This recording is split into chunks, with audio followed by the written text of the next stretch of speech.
Hello to all our wonderful Dark and Stormy Book Club listeners.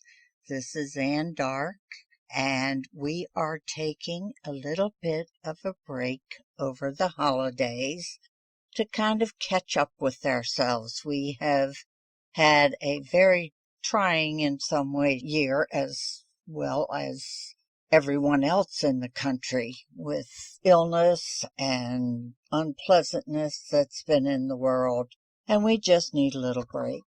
We wanted to take this opportunity to rebroadcast our most popular episode of this year, which is Robert Bryndza, and his book was called Nine Elms. His new book, Shadow Sands, has just come out.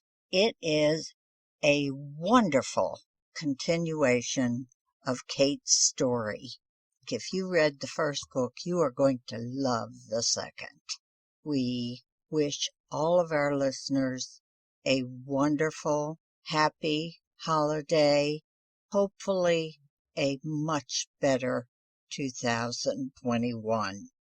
Take care, enjoy this episode, and we'll have another one next week, and then we will be back with new content right after the new year.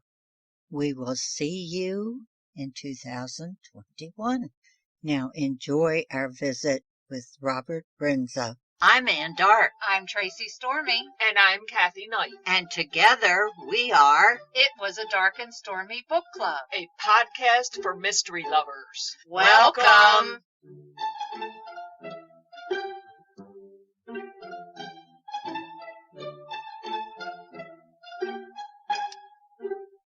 If you enjoy our show, please consider contributing to the Dark and Stormy Patreon. By becoming a patron, you will help us create better and quality content. There are also benefits to becoming a patron, such as exclusive content and Dark and Stormy merchandise. Become a supporter at patreon.com/darkandstormybc. Check our website for the link. We appreciate any and all contributions. Thank you. Hello and welcome to It Was a Dark and Stormy Book Club. Today we cross the ocean. We visit the country of Slovakia with author Robert Bryndza. Robert Bryndza is a crime writer who has sold over 3 million copies and has been translated into 29 languages. He's British and lives in Slovakia with his husband Jan. We're talking with him about the book Nine Elms, which is the first in his Kate Marshall series. Kate Marshall was a promising young police detective when she caught the notorious Nine Elms serial killer, but her greatest victory suddenly turned into a nightmare. Traumatized, betrayed, and publicly vilified for the shocking circumstances surrounding the cannibal murder case, Kate could only watch as her career ended in scandal. 15 years after those catastrophic events, Kate is still haunted by the unquiet ghosts of her troubled past. Now a lecturer at a small coastal English university, she finally has a chance to face them. A copycat killer has taken up the Nine Elms mantle, continuing the ghastly work of his idol. Enlisting her brilliant research assistant, Tristan Harper, Kate draws on her prodigious and long-neglected skills as an investigator to catch a new monster. Success promises redemption, but there's much more on the line. Kate was the original killer's intended fifth victim, and his successor means to finish the job. We would like to welcome Robert Bryndza,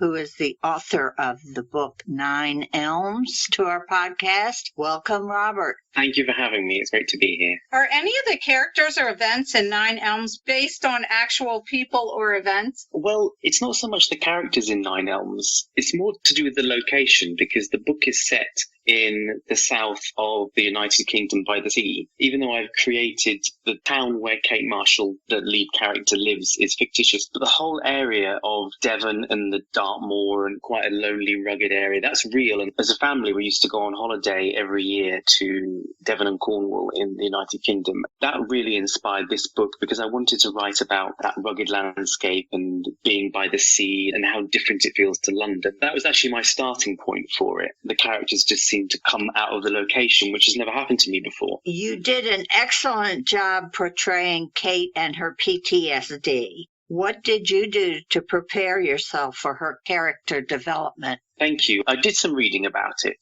and I read about it before for a previous book, but I tried just to sort of keep that information at the back of my mind, because often I know that when I do research, I really find I try not to put all of my research on the page, because you've got to really carefully weave it into the story to make it sort of organic and believable. And I think sometimes if you do a lot of research, you do have to be very careful that you don't sort of regurgitate it all onto the page because it becomes a bit boring. So I let the character of Kate develop, because at the beginning of the book she is, I don't want to give any spoilers away, but she's kind of okay before the terrible thing happens to her. So I kind of had to develop her character first, and then imagine how this sort of catastrophic event would affect her character. So that's kind of the way I dealt with it. And I did keep a lot of things in mind about how PTSD affects people. Yeah, I think I let her character develop first, and I sort of worked out how she would crumble, if that makes sense. Well, I have to tell you, after hearing her story and knowing what happened to her, I think I would have been a full alcoholic myself. Wow.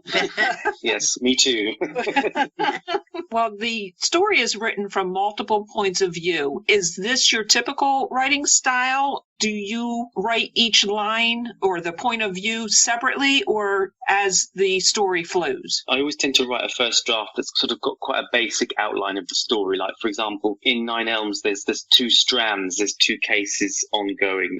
I don't want to give too much away, obviously, but there's sort of the original case, and then there's another case sort of that's being investigated. And then the first draft was actually just one of the cases, and then I got to the end and I read it back again, and I realized that I needed another strand. Looking back at my books, I think I tend to work like that. I don't know if it's because, being male, I'm not very good at multitasking and thinking about doing things at the same time. I tend to go back and I'll put another layer on and weave things in. I've done that on books in the past where there's two stories ongoing. I'll tend to write one and then I'll tend to write the other separately and then put them together. Oh, wow. That has to be a lot of editing. A lot of editing. I'm not really a planner. Well, I do have an idea of what I want to do and where I want to go, but I tend to just write and then I'll go back over it again and again and again, and it sort of comes out of that. Because I think that for me, especially when writing crime thrillers and crime fiction, very often I like it to be a surprise for me to know who did it, if that makes sense. I think if it's too carefully planned out, I've tried that before and it's not as interesting, so I kind of keep it spontaneous. That's always a challenge for us to talk about mysteries because there is so much that we cannot say.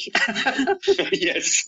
After writing 6 in the Erica Foster series and 3 in the Coco Pinchard series, is it difficult to develop a new protagonist? Yes, I always find writing a new book or a new story difficult, but I think having created 2 series and going back and doing it again, it becomes even more difficult, because when I first started out writing, I suppose I was more courageous, and then the more readers you have and the more readers who want to know what you're doing next, I think you start to feel a responsibility, and I think I really felt that with this book, and it was very hard to go back and create something from scratch, because you always forget just how much work it is. Also knowing that you're writing a character that's not just going to be in one book, but hopefully in more than one. I mean, I plan to write 3, so I kind of had that of this series, the Kate Marshall series. I sort of had that in my mind that she's got to be a good enough character, not just for one book, but for 3. And readers need to like her after the first one, because if they didn't, they wouldn't want to read any more books. So yeah, it did feel quite a lot of responsibility and hard work. Your Coco Pinchard romantic comedy series were kind of lighthearted, and Erica Foster is quite gritty. What inspired you to go over to the dark side of writing? I always wanted to write something dark. I mean, ever since I've been writing, I've liked to write different things. And I started off with the romantic comedies, and I self-published those and was really lucky to have success with them. And it got to the point where I thought, well, if I don't try something different now, then I might get pigeonholed into writing just one thing. So that was one of the things that inspired me, was just to kind of do it and try it before the stakes got too high. And then in terms of the story of writing my first crime thriller, where we live in Slovakia, there's an exhibition centre that we often go to, and it's sort of a thing where you can walk around outside and you can see stuff. It's really cool. And there's this derelict area of this exhibition centre, and there's what used to be a restaurant built on a lake, where you go inside the restaurant and go to the bottom, and half of the restaurant was underwater, and you could eat a meal looking out through a glass partition underwater. It was like dining under the water, dining with the fishes or whatever. And we stumbled upon this one day, derelict, and it was flooded. And I just had this idea that if you wanted to dispose of a dead body, it would be a really great place to do it because Slovakia is frozen for half of the year. And I thought if you put the body in that flooded restaurant and it all froze over, the body could lie undiscovered for months on end. Whoever did it could escape. And that was sort of the thing that inspired me to write my first crime thriller. That's really interesting. I guess we're not writers, so we could never think of such a thing. My dark mind. Erica Foster and Kate Marshall are both very complex characters with troubled pasts. Why did you choose to write them this way, and was it important for them to be women? It was really important for them to be women. I think as a writer, I find women much more interesting to write about. And I think certainly women who are working in positions of power as well, like with Erica Foster being a plainclothes detective in the UK police, and now Kate Marshall, who is a private investigator. I just think it creates a huge amount of conflict because as in real life, obviously more women now are taking positions of power and management. I think there's still a huge struggle for women to be sort of taken seriously and to get to positions of power. And that just is a very interesting thing to write about, and it creates a lot of conflict and interest. I think that with them having troubled pasts as well, I just always find people that are quite damaged interesting to write about. I don't mean damaged in a negative way. I mean sort of people that have been through something or have suffered something or have overcome a hurdle to get somewhere. I just think that whole mix of things is so interesting to write about. I really enjoyed how you portrayed Kate in this. I liked her flaws. I liked how strong she was. Thank you. Oh, I'm really pleased. Thank you. Now, you alluded to the fact that the Kate Marshall series will have 3 books. Would you ever consider writing a prequel? Oh, to the Kate Marshall series? Well, yeah, I think it could be very interesting because she... Yeah. At the beginning of the story, she is a police officer because the beginning of the story is set 15 years in the past. Even though she's a young police officer, I think she probably has been involved in a lot of interesting cases as a police officer. So, yeah, that would be a very interesting thing to look at and write a prequel. Well, I enjoyed the character development you did in the whole book. My favorite character was Peter's mother. Oh, yes.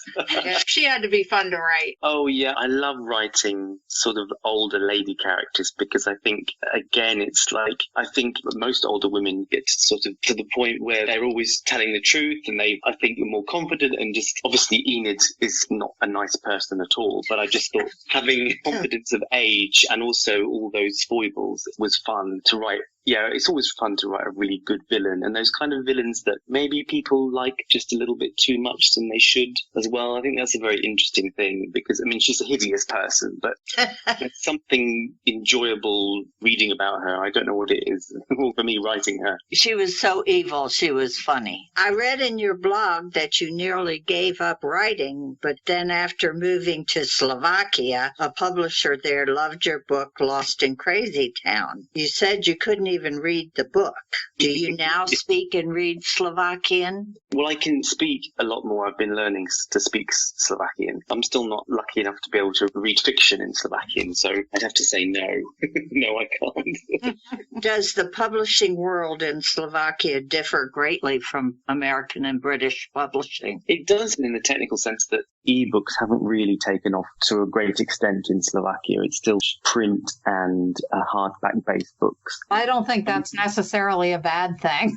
No, it's not. Because my mother-in-law is Slovak and recently bought her an e-reader, and she actually loves the fact that she can, because she's now retired, and I think she's quite a voracious reader, so she's able to read more. Not that she lives far from a bookshop, but I just think she likes the ease of that. The one thing that's good is that in Slovakia, there's a little bit more value placed on a book in the sense that people are willing to pay a little bit more, and that's another good thing. I've been to so many countries, and the one thing that's really good is that all nations love reading. In every country there's avid bookworms, and that's a really cool thing. That's really great to hear. Do you have any new books coming up you'd like our listeners to know about? Well, Nine Elms is now out, so I would love it if you would consider buying a copy. It's available from Amazon. It's available in ebook, audiobook, in print as well. In terms of new books, I'm actually working on the second book now in the series, which is called Shadow Stands, and I hope that will be out at some point later next year. That's what I'm doing. I'm kind of finishing up doing the promotion now, and I'm really got to get my plans for the next few months. Can you share your website with our listeners so they know where to go to find out when those new books are coming out? Sure. My website is www.robertbryndza.com.